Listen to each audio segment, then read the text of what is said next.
Welcome back to Stress Less, Joy More, podcast all about well-being with Doris and Paula. today we are happy to be joined by Dr. Michelle Greenwell. She is the founder of Greenwell Center for Holistic Health, dedicated to empowering individuals through movement, mindfulness, and integrative wellness practices, also tea. She has over 40 years of experience as a dance educator, Tai Chi instructor, and bioenergetic wellness practitioner. She combines science, creativity, and compassion to inspire vitality and balance. Michelle has a PhD in complementary and integrative health. She's an author, speaker, and a podcast host. She offers programs and community initiatives that support self-healing, resilience, and joy, guiding people of all ages towards wholeness and well-being. Welcome. I'm so happy to be here with you today, Michelle.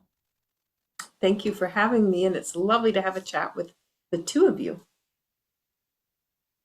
Welcome, Michelle. I'm delighted that you're here. And, we've had this opportunity to collaborate together. And I just want to mention to our listeners that Michelle is creative and inspiring, and she's really focused on sharing practices that enhance our wellness and well-being. Michelle also has this beautiful, generous heart, and she's filled with joyful vitality. So today she's here to help us explore the connection between movement, emotions, stress, and well-being. So just before we begin, I know, Michelle, you love to start with a cup of tea. Welcome to you. Thank you. And for those people that are listening, if you haven't got something beside you, I recommend, maybe go make that cup of tea, or if you'd like to grab a glass of water, you can infuse it with the intentions that I'm going to suggest. And I know both of you have something there. Do you want to share, Doris, what you have?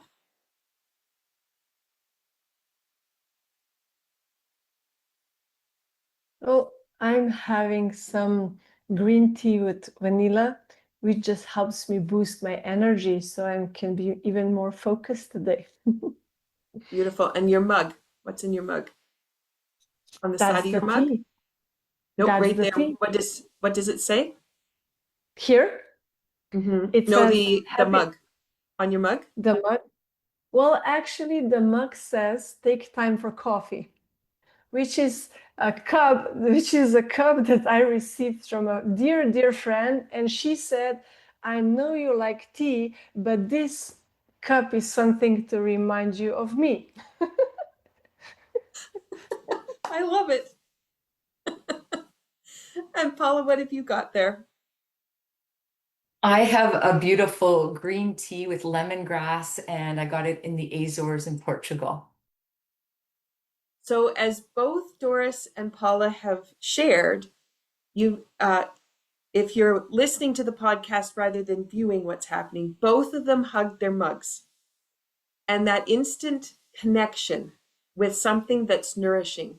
And so as you're listening to the podcast, I just want you to think about, what do you do that provides that nourishment in? And I love to start everything that I do with a cup of tea, because I'm going to do the same thing. I'm going to hug that mug and go, this is for me.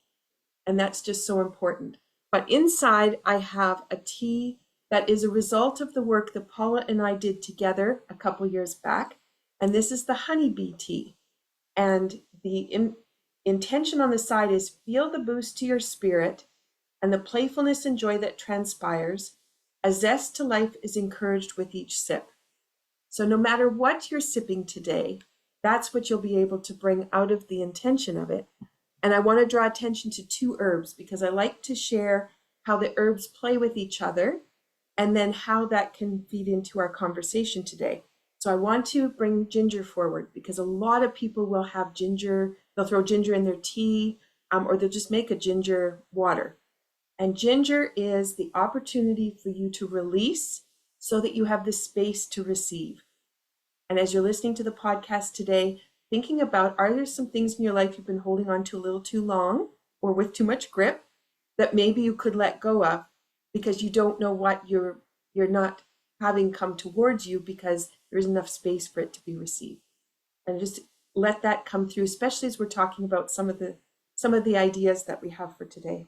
And the second part is if we go to hibiscus, and hibiscus is about emotional healing. And what part of our topic today is how that relates to movement. But I just want you to think about how you can transform as a result of emotional healing. And if there's some emotions you've been holding on to, hibiscus helps you to let go of that. So I'll say cheers. Thank you so much for having me to the show and for letting me introduce the tea at the beginning.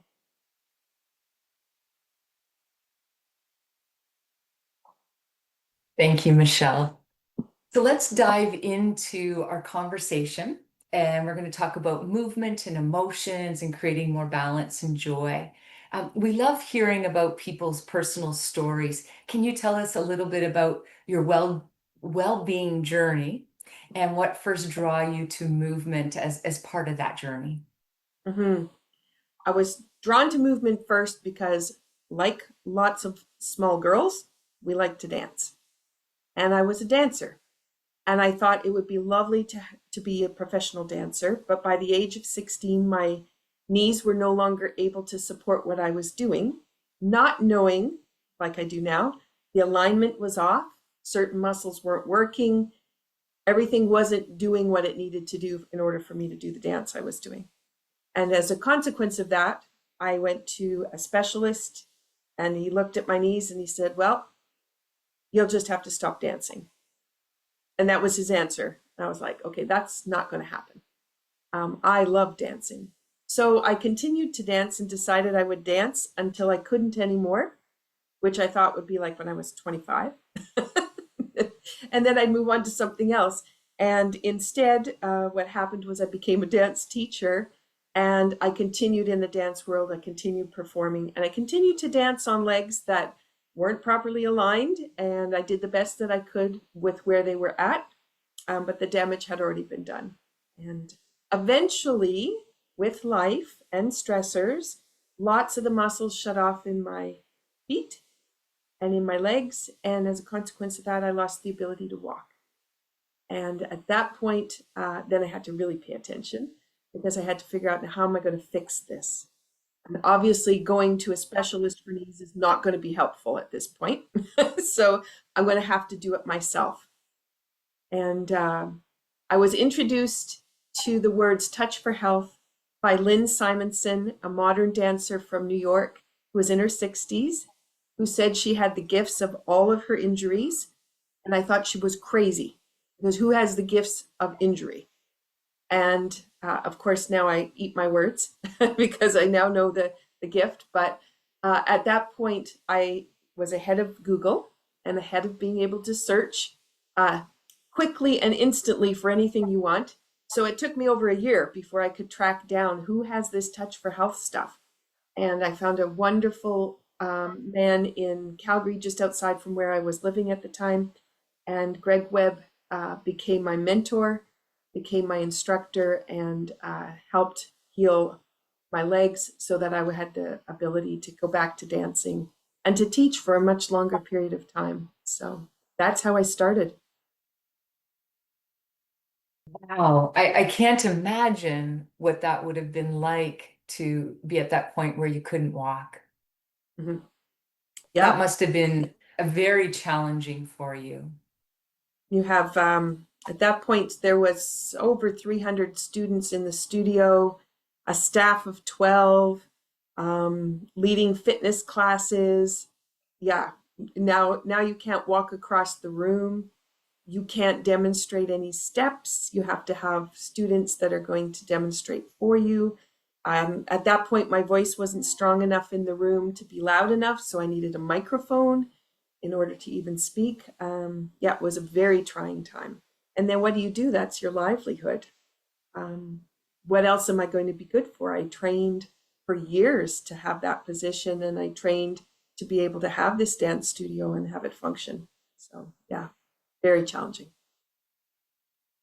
And I'm thinking that, your stress level must have been very high during that time period, and that a lot of emotions must have come up for you. Mm-hmm. Can you share a little bit about that piece of it? Mm-hmm. Yeah. I remember doing, this was before it got so bad that I couldn't walk across the floor, but I had said to my husband, we were out for a walk and just doing just a casual down a pathway.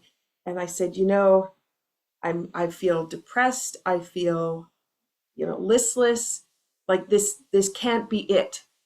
And I've got 2 young children. This can't be the end and how it is.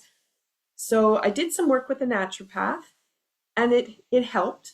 And naturopathy has a beautiful place in our healing journey, particularly to help us gently move things, which is really important because some people dive in and they just want to hit it, right? I'm just going to beat this up, and because that's kind of the language that we have when we're doing some of the healing work. But what I found was that wasn't going to be enough. There needed to be more. And I needed tools that helped me realize how movement played a role. How was I going to take these movement patterns that didn't work for me, and how could I transform them so that they would work for me in a new way? And I had rented space to the Tai Chi club, and the Tai Chi instructor kept saying, "Are you going to come and take class? Are you broken enough yet? Are you going to come take class?" And it was on Saturday morning, and the last thing I wanted to do after 5 days in the studio from 9 to 10, 13-hour days, last thing I want to do is get up Saturday morning, come back in the studio again for another day. So I really didn't go in. And when I finally found Tai Chi and realized what it could do, I was like, oh my gosh, why did I resist for so long? And what stopped me from getting there, I guess, was the piece. And that's, I think a lot of people do that too, right? Somebody says, I have the tool for you, and you go, oh, thank you, but I don't really want it right now. And then somebody else says, I have a tool that will work. Oh, it's okay, I'm going to get this myself. And then, I don't know how we're going to discover it, but somehow we think we'll find it. And the tools were there. I just had to open up. I had to let go so that I could receive. And then when I did, that's when things really started to transform. And can you tell us a little bit about how movement, is that powerful tool for releasing those emotions that, that energy that's stuck in our system? Mm-hmm. So there's 2 areas that I did my training in. So one is in Touch for Health. And Touch for Health is a system that they wanted to take out of the medical model and bring to the layperson so anybody could do it. That's what I love about it, because anybody can do it. And what it introduces you to is Chinese medicine through the 5-element theory. And the 5-element theory is how different systems in the body work with each other, and how they work together. And they work in a cycle. And each set of systems, so you have a fire element, metal, water, wood, you have each of those systems have their own muscles that are related to them. And this is the key about Touch for Health. It's the muscles related to the systems, related to the element. And those are all related to certain emotions. And what I love about this system is understanding that when certain muscles are locked in a position and too much energy gets to them, that's when you can go into, if you looked at fear or anxiety as an example. Fear and anxiety is related to, there's the peroneus muscle, which is along the side of the leg, going down to the foot, across the ankle. And that's when you're sitting at a desk, it's locked. Sometimes people even put it underneath their chair and really lock it up. And then you have the psoas muscle, which attaches in the center of the spine and goes out to the leg. And we sit in a position that puts it into contraction. And sometimes we'll sit there for hours. Maybe you're in a car, same idea. When those 2 muscles, which are part of the water element, when they're locked, then fear and anxiety can ramp up. And it's so lovely to me that to know that if I was to move, I could release those emotions, and they aren't actually really mine. They're just the condition of what I've put myself into in those positions. And so for those people that suffer from a lot of anxiety, can you imagine if the only reason the anxiety is so high is because you're paralyzed in the positions you sit in all day long? And if you were to change that, anxiety disappears. Can you imagine how empowering that would be to realize that anxiety wasn't even yours? It was just the symptom of you holding yourself in the wrong position. So that's one piece about emotions and movement that I absolutely adore working with, and why I love doing Tai Chi and dance and being able to relate that information. And the other work is that I did with Svetlana Maskatova, which is neuroreflex integration. So the connection between the brain and the body and how the reflexes work. And sometimes when we're little, those reflexes don't quite set correctly, which is what happened to my legs and why the alignment was off.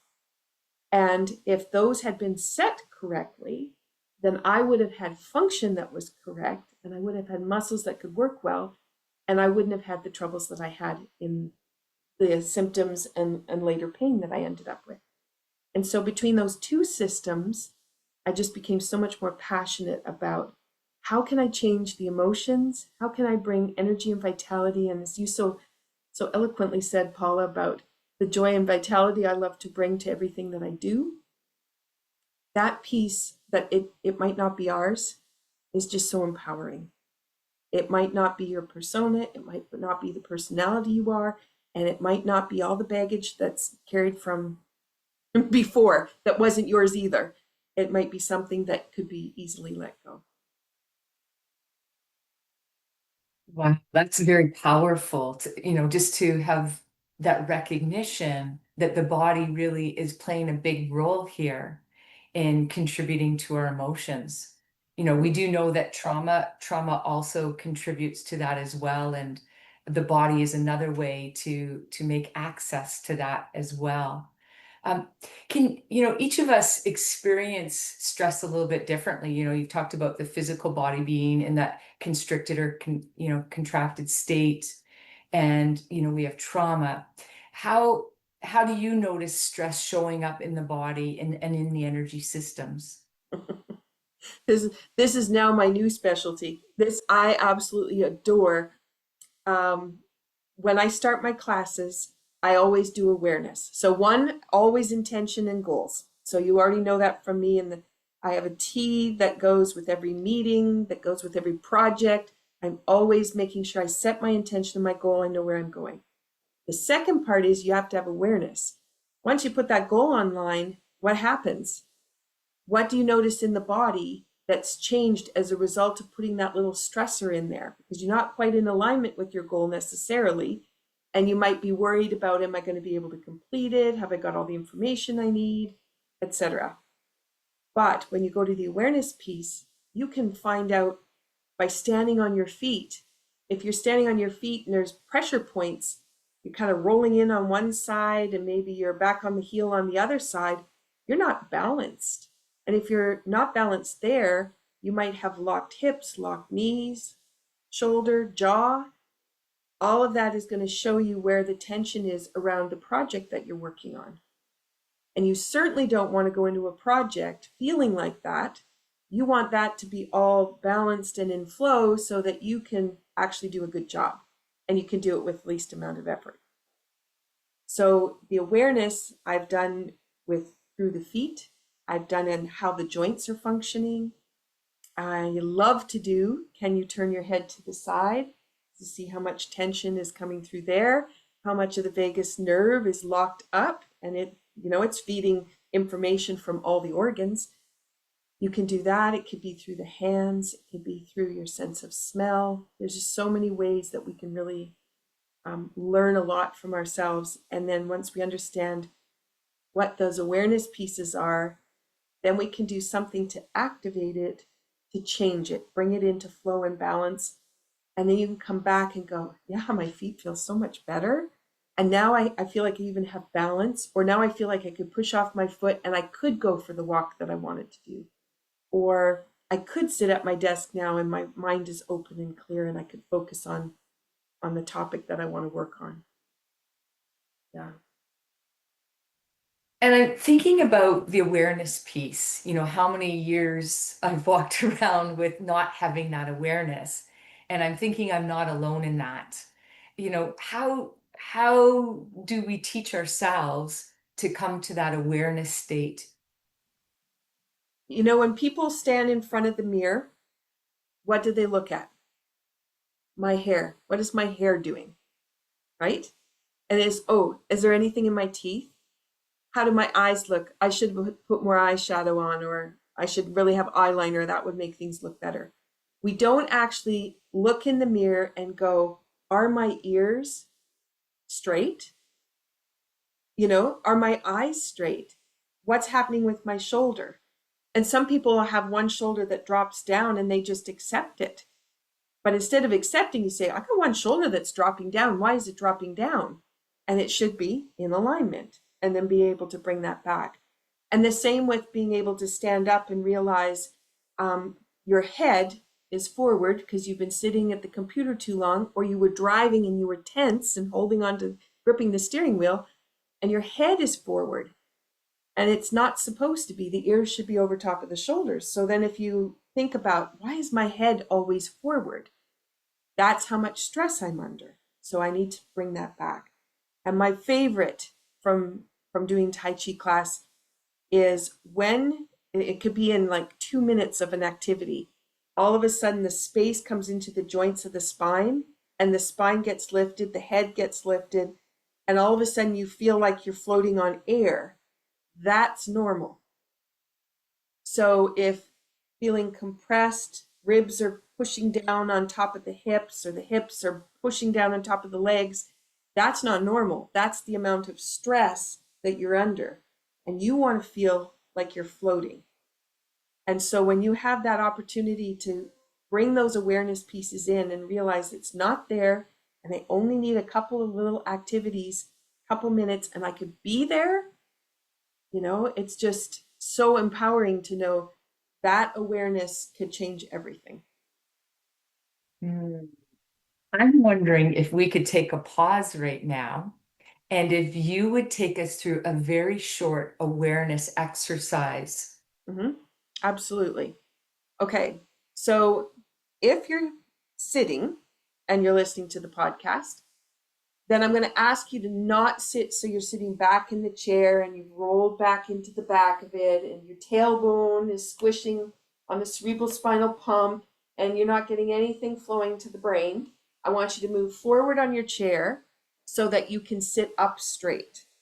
And the piece that I'm going to say is that's normal. Sitting back in the chair is not normal. Sitting up straight is normal. Also normal is that the posture is equally, the muscles working front side and back side together. When you're leaning back, they're not. You've changed them. So we want to come to where normal is. Now get a sense of the space that's in the vertebra. And if you've never had awareness, you're probably going to go, I have no idea, which is okay. But you also might notice the ribs kind of push down towards the waist or push down towards the hips. And it might feel like you're kind of sitting heavy on the chair. So just to get that sense of it. And then notice if you were to turn your head, not that we need to see right to the side, but if you turn your head, does it feel like it's easily moving? Or does it feel like there's some tension or some stiffness in it? And that we want to have. I'm feeling a little bit of tension there in my neck as I move it. Okay. Now, feet would be planted on the floor. So again, people sitting at their desk, they probably have a favorite way of putting their feet up underneath the chair. But when your feet are connected to the floor, you're connected to the ground, you're connected to the earth. That is an energy booster.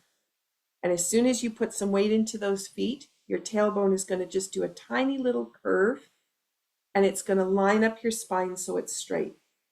So you need your feet to be present for your spine to be straight. And then the only thing I'm going to suggest you do is take your hands and put them palm up in front of you. And then what we're going to do is pull those arms forward. So you kind of fall into your feet just a tiny bit, turn the hands over, and then push back from your feet, and that'll bring you back sitting back towards the tailbone rather than the sit bones. So your hands pull you forward,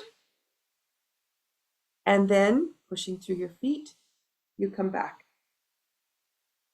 As your hand turns over to go forward, as soon as you open your palms up, your shoulders open and your hips open, just because of the way you put your hands. Same with your jaw. That's also going to open up the eyes, open the vision, especially if you've been looking at a computer. Turn the hands over. That changes the alignment, and you'll feel it line up straight. So we have an expansion as the hands go up and out, and then when the hands turn over, in and down. And I'm just going to do a couple more. When you get going with this, it creates a figure 8 pattern through the hands, through the body. It's like a wave. And the body recognizes energy flow in figure 8s through all the tissue. I'm going to do one more.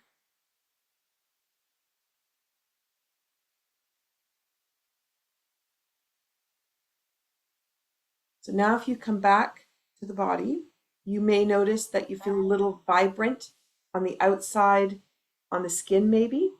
Could be tingling in your fingers or your toes. But now what you might notice is when you're sitting up, it has no effort.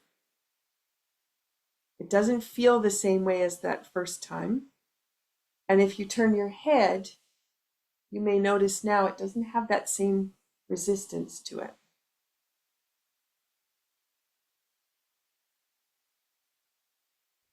I'm surprised too how my breath changed so much during that practice. Can you talk a little bit about the breath as well as it relates to stress and emotions? Mm-hmm.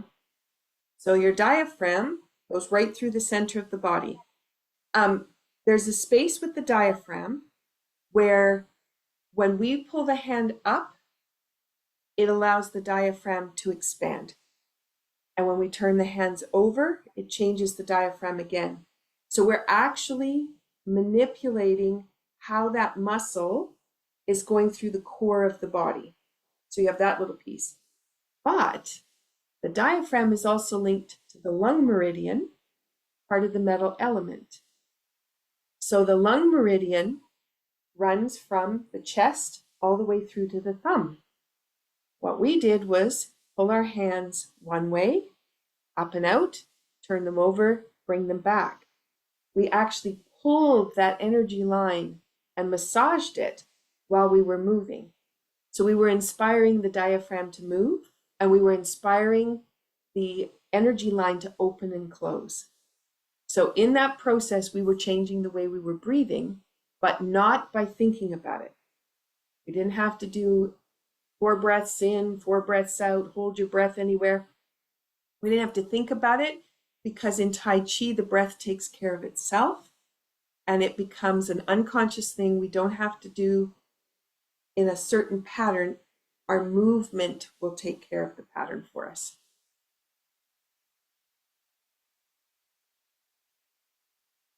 Wow, I love that it just becomes, it's almost like a dance, Michelle. You know, we're dancing through that movement, and I felt it right in, with the breath. And I noticed that when I'm under stress, that's usually one of my big indicators is that I start to hold my breath, or, even it's hard to take an inhale. It's more of a chest breathing. So it's amazing how the body's always giving us signals. And again, I don't always notice.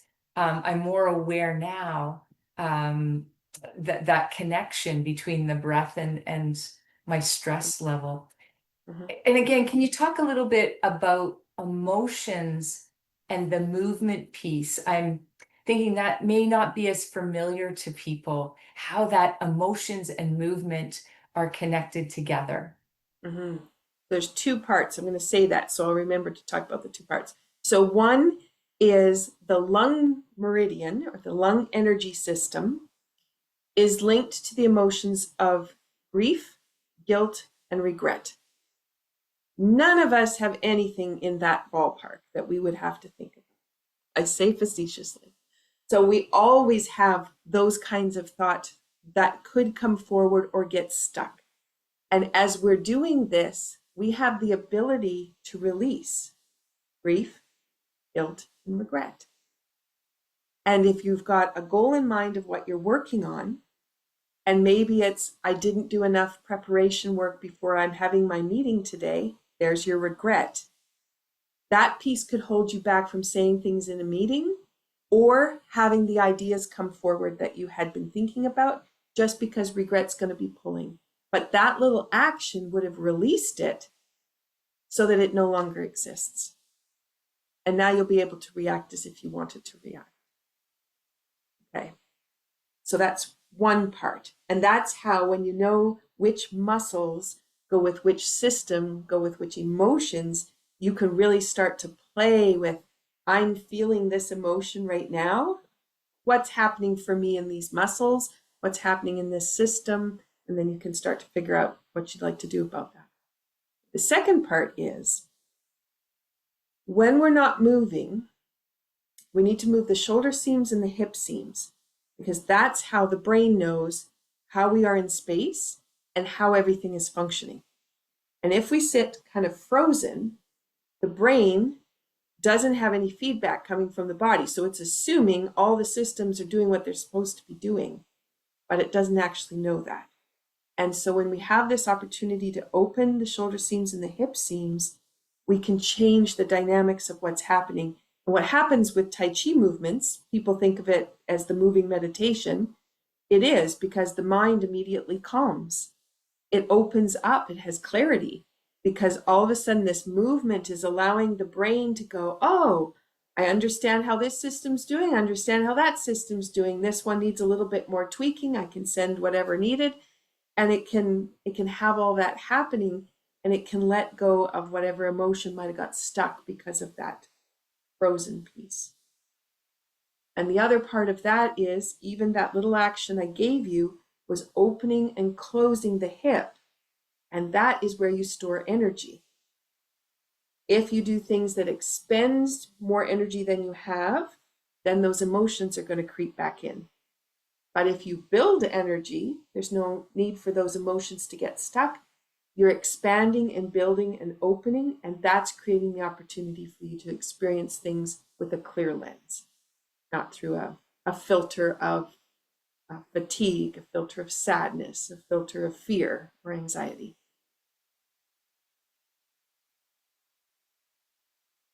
And I'm wondering, what are, can you give us an example of how we would open up? You talked about the seams here, and you talked about how we open them through the hips. Can you just give an example or show us something to open that area up? So the exercise I gave you was called a seated Danyu, and it was hands only, pretty much. We fell into the feet and pushed back. There's more ways we could play with that. But if you're not a Tai Chi person and that didn't really appeal to you, what you could do is make a starfish. And a starfish would be, expand your hands as far as you can and expand your legs open nice and wide and push the hip forward and make this great big expansive move, and then contract everything. Close it back up, curl yourself over like a tiny ball if you can do it, and then expand again. And that starfish action is going to open those seams. And it's also going to change all the way through the spine, which you have all these emotions that come through each vertebra of the spine. So the star is one of the great ways that I love to move. And you'll notice that kids love to do that. They love to be the starfish. They love to lie on, if you get into the snow, to do an angel and you've got your legs and your hands moving. Everybody loves doing that kind of action. They like to be bigger. They like to pretend they have a cape. So there's so many ways that you can make that expansive kind of move happen. But as soon as you do that, again, if you've been compacted and you've been afraid, you've been holding back, that's the smallness. And this is like, here I am. And all of a sudden it's like, yeah, I can say what I want to say. I want to express this. And it's no longer taken back. Yeah, amazing. Thank you. Doris, is anything coming up for you? Yeah, I'll go into a bit different direction, but I got inspired by these simple tools, and I'm thinking there's more coming up, but I've been saying a lot lately that I perceive that we didn't learn how to use our body properly. And listening to you and also sharing at the beginning that sometimes we're offered these tools, but we just don't take them. I'm just curious how you see that. Do you see we actually lack knowledge of how to properly use our body? Absolutely. What do we do with our children, right? They're propped up in a chair because we want to make sure they can see us. We don't lie them down flat so that they can explore that expansion contraction piece because we want them to visually see us, but they learn the world by how they move in it. That's the very first place. So if you put a baby into a carrier and you leave them there most of the time, they don't get that chance to figure out what it means to expand and contract. That'd be the first place. The next place is we want them to walk. And so we put them in a jolly jumper, we hold them up to let them bounce, right? And we try to put them in these stand-up things, but they don't know how to use their legs yet. They don't know how to use the bottom of their feet. They need to be able to put their back on the ground and know what it means to push and how to do the rolling action and how to come through the crawl and how to connect to the feet and push off the toes. But they need all that before they get to standing. So that's the next place that as parents and grandparents, we might be providing the impetus in the wrong direction. And we don't realize we're doing those pieces. And it just moves from there because it's the same with, how are they sitting while they're playing on their computer games, right? They're going to be hunched over, all curled up, thumbs are going, eyes are completely focused. And we don't have the knowledge to say to them, if they're going to do that activity, here's what they need to do to combat that, to bring them back into harmony so that the movement patterns are going to function correctly. And I think that's where we're missing the vocabulary and the understanding. And we're not going to know. If our reflex doesn't work, we just move a different way and we make choices a different way. But we don't realize we made the choice because that reflex wasn't working. We just make the choice because that's normal for us. It's later on when we bring all those things back into balance and we realize, gee, for the last 25 years, I've been making that choice because this was stuck. And now that it's open, I have this whole world over here I didn't even know existed. And you think, how sad is it that it took 25 years to discover that? If we had just come back from the beginning and we actually had the knowledge to understand how the reflexes work, how the body functions well, and how to bring it back into harmony.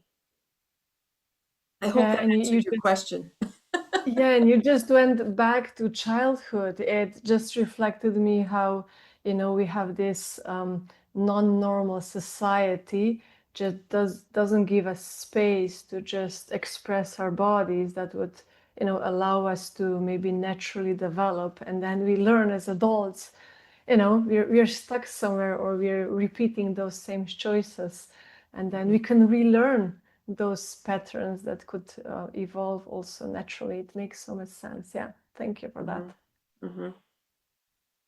And I'm also thinking, like, in the school system, having worked in that system for so many years and being a student in that system, how difficult it was for me to sit still. It's like we had to sit in our chairs and not move. And, it was really challenging to be in that system. So I'm just wondering, what is it that we can do to help support the movement when we're taught that, we do need to sit still to learn. And I found that actually inhibited my learning. So can you share a little bit about that, Michelle? Well, if we go back to your question about awareness, if you think about, now we can look at it from hindsight. So a little person sitting in a chair isn't going to necessarily know this, but as a parent and as a teacher, what we can be observing for is as soon as they've clued out, they're not hearing you anymore and they're gazing off somewhere else, they've checked out. That locked position has shut their brain off and they're not learning. The other part of that is the one that would be drawing on the desk, right? Trying to find a way to move. Writing with the pen might be a way to move. Now, we thought of that as, you were doing graffiti on the table and then you got in trouble for it, but you needed an outlet to be able to move in some way. So that's where, yes, you got the fidgety kind of tools that you can use, but you also can be moving as you're sitting on your chair. This is one that a lot of people don't really realize. The pelvis and at the pelvic floor is really important for how everything functions. And so between the sit bones and the tailbone is like a little triangle. And if you add the pubic bone in, it's kind of like a diamond. And we should be able to fluidly move back and forth between. So if you were able to sit wherever you are, not sitting back into the back of the chair, but to be able to move freely between those positions, that fluidness would be feeding the brain and feeding the whole body. Now that's an easy movement, and you could easily get that by some different hand actions and games that you play. And you can also do it through the feet. So you can fall into the feet, push off the feet. That'd be an easy one to give someone sitting at their desk. And it might be a little distracting that they're moving back and forth, but that moving back and forth means they're going to actually be able to pay attention. And they're not too disruptive sitting like that. And if you're in a meeting, I do it a lot on, on calls. I'll start moving on a Zoom call. They can only see me really from the shoulder up, but my hands can be busy doing activities. My feet can be doing activities, and I can start to spiral. So often if my hands were down, I might be turning my hands like this, and I could be turning right from my shoulder. And that begins to make, it allows me to really focus on what people are saying, but also think about what I would like to say. And it allows me the chance to say it because I'm not restricting myself and holding back, which then sometimes it makes it harder for me to jump into the conversation. So all those tiny little things can change and really bring you around. So it's not that you have to do a lot more of something, you just need to do a little bit and know exactly where you want to put it. I hope that answered your question. Yeah, and I was thinking of, it was so challenging for me in school to sit still and how I really struggled with my learning. And when I did my master's degree, I did most of it on a walk. So I would go and I'd walk and I'd get my ideas and I'd come back and I'd write them down because I used to do the writing and then the typing afterwards, and how powerful that was for me. And I noticed that even on meetings, sitting, it's different sensation in my body than it is when I stand. So I love that idea that I can do some things with my hands. I can lean into my feet. You're talking about, can you review that part of the pelvis? Can you suggest again how to do that? Because I love that. Yeah. Okay, so if you imagine you've got a diamond on the pelvic floor and you have this ability to, now for me, if I'm really excited about something, I'll lean in. Now I've locked it in the front. And I might stay there for a while because I'm really interested in what's going on, but I locked my body up. So it's to come back between, and when you get between the sit bone and the tailbone, there's like a little pocket there where the tailbone will just soften and you'll kind of go down. And that's the part where all the joints in the body open. That's the sweet spot. So if you find you're back on the tailbone, leaning back in the chair, you shut it off. And if you've come too far forward, you'll have locked it. But if you can find that sweet spot in the middle, with whatever activity you want to do, or you're just sitting, As soon as all the joints open, the joints receive information from outside of you. And it's navigating people you're talking to, things that are in the air. You can have electromagnetic frequency things going on. It's always gauging what's happening. And as soon as those joints open, the body can receive, process, and release. But if it's locked up, then you create this push, this little fight or struggle that needs to go on. And that sweet spot is the place where you can know, I've got everything open. So I'm providing as much impetus as I can for me to be able to respond to everything that's going on around me and to be open. And I really noticed that in my spine. It was like, I felt the expansion. It was like the in my body. Amazing. Mhm. So I'm thinking, for me, I love movement, and you know me, I love different types of movement. Can you tell us the difference between, like, people going out for a run, or going to the gym, going for a jog, going for a walk? What is the difference between, say, exercise and mindful movement, and in how that impacts the body and the emotions? Okay, so if you think about, I'm going to go for a walk today, and I like to go for a walk that's an hour. You wake up in the morning, you're feeling really fatigued. You don't know why, but you say, I'm going for my walk for an hour because I always walk for an hour. And I'm going to take the route that goes uphill because obviously if I'm a little tired, I need to get a little bit more out of it. And so you make these decisions that make it hard for you to do the activity. That means you're going to put yourself into stress and into overdrive. What's going to happen is you're going to get halfway down that walk, you're going to be really tired, and then you're going to have to push yourself to finish the route. Those are the people that come home and say, oh my God, I need a nap in order for me to do anything else. Or I'm going to go get a cup of coffee. I need some caffeine in me so that I can function for the rest. That is all the symptom of you're doing too much. When you figure out what you need and the amount of effort you need, you can relax into the activity. Now, if you're training for a marathon, it's going to be a little bit different because you're training. But you can still ask the body, what does it need that day? Because your goal is the marathon. So you're going to have the days when you're going to run, but some days are going to be the days when you run shorter. And your shorter run is actually going to give you more than if you've done the longer run. So you have to think about if the end result is already in your mind, then how are you going to get there, and being open to less is more. So if I give you an example of what could be, let's use this one. Let's use hands turning. So this one, I'm just going to move my camera just a little bit here. You can see. So my hands are going to be paddling back and forth. Now I could go, because this is what it's going to look like to somebody watching, stretch, stretch, stretch. So I have this really long arm, and I'll turn sideways so you can see that. And you can see how I'm moving.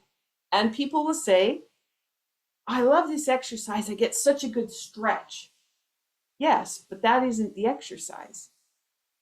It looks like it to the eye, but inside is what you really want to focus on.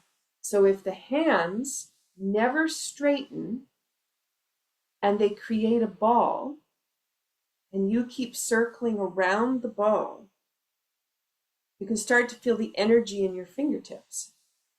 And pretty soon you can feel that energy ball that you're cultivating.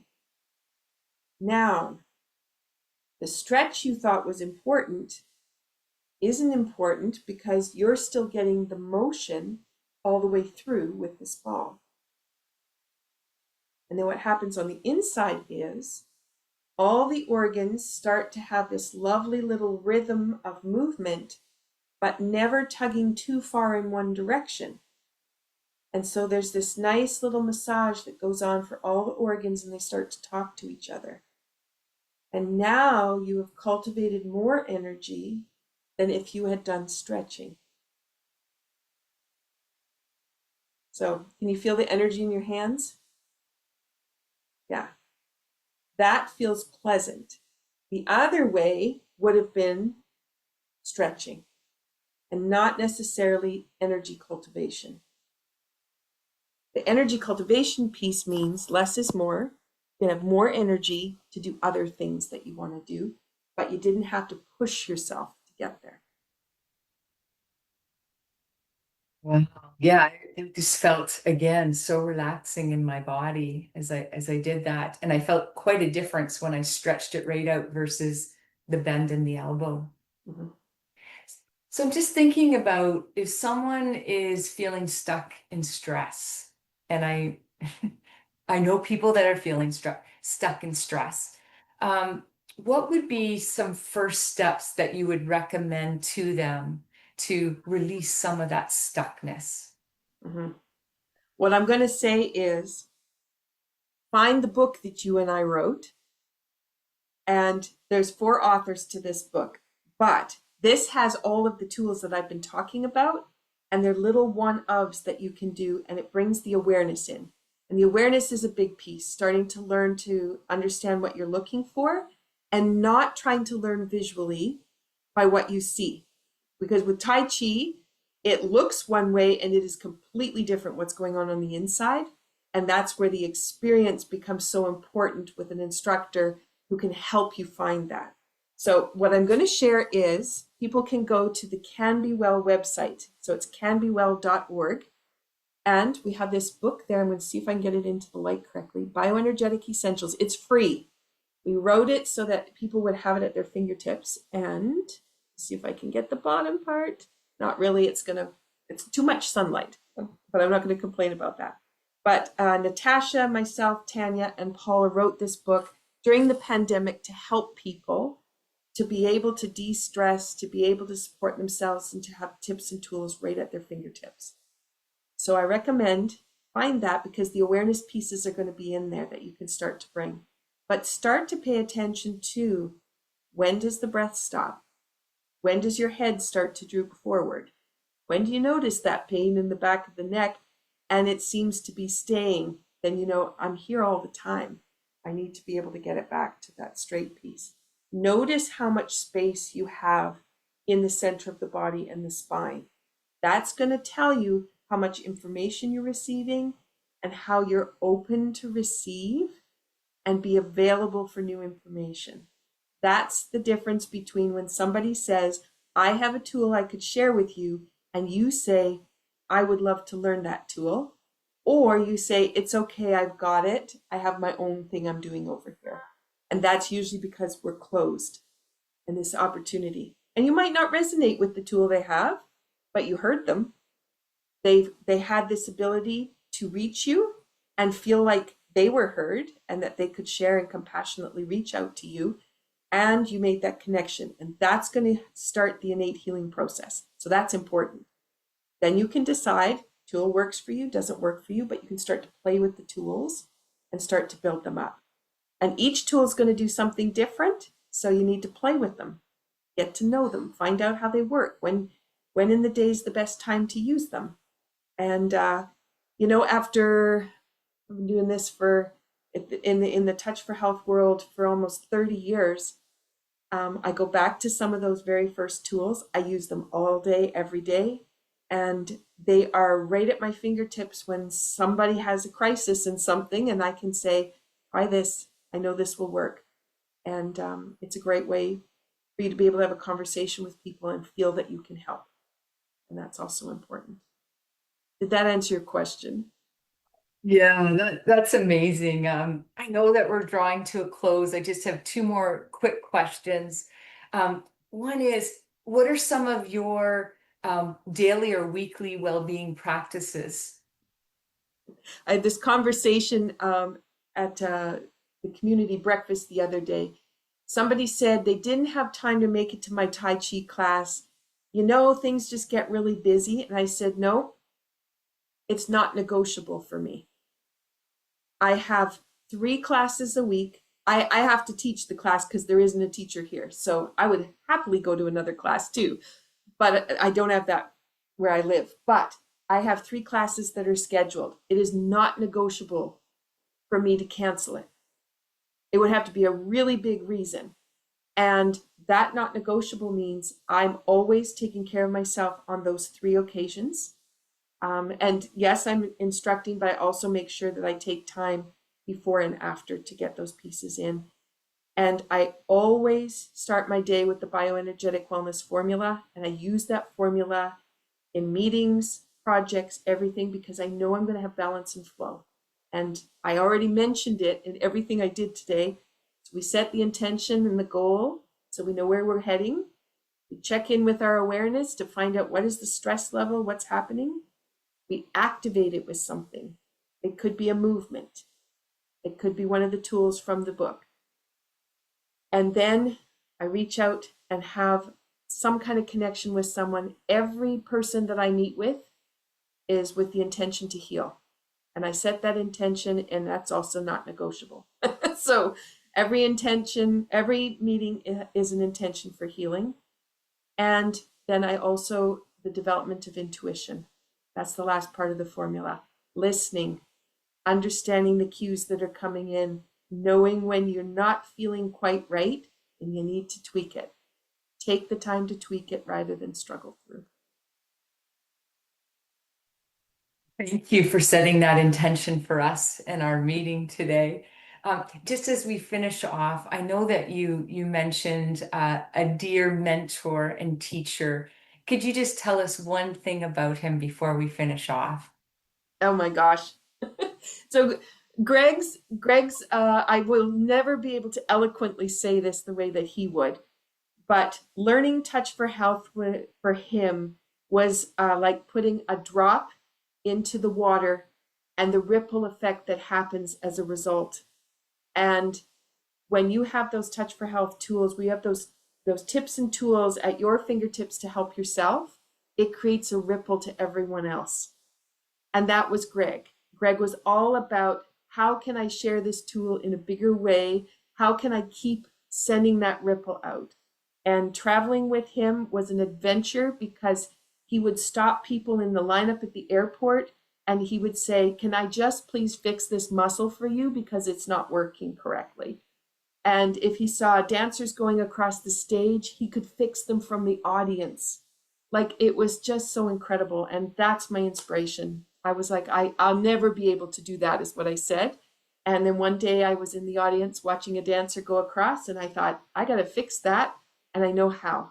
And that's when I said, okay, I made it there. It is possible. It's possible for all of us. And it's the delight. That's what he would say. It's the delight of the ripple that can be shared out. Yeah. Beautiful mentor. Wow. What an incredible man. Thank you so much for sharing. Michelle, this has been such a rich conversation, and I've learned so much from you again. Where can our listeners find out more about you? They could go to Linktree, and it's Greenwell Center. That would get all of my links, but I'm on Facebook, Instagram. My YouTube channel is at Michelle Greenwell. My podcast is listed there, and it's Be Well with Dr. Michelle Greenwell. There's lots of tips and tools for you there. And if you're interested in tea, it's the Cape Breton Tea Company. It has its own playlist, and you can learn about how I work with tea and the herbs, and I explain it all there. And I have a magnifying peace project where we release 1 video a week, ideas of how you can bring more peace into your life. And that's also on a playlist. And I would love for people to connect with that and share. Thank you. Thank you, Michelle, so much. That was so rich. Thank you for sharing your story, your wisdom. The thing that I will take from here is less is more. Though you do so much things that I don't know what would be, less or more, but stress less, joy more. It's maybe also to focus on less is more. And I'm just inspired by your story. Thank you so much. And to our listeners, thank you for tuning in. Remember to take a breath, Find a moment for movement and invite joy into your day. And of course, subscribe, like, and follow our podcast. Until next time on Stress Less and Joy More. Cheers.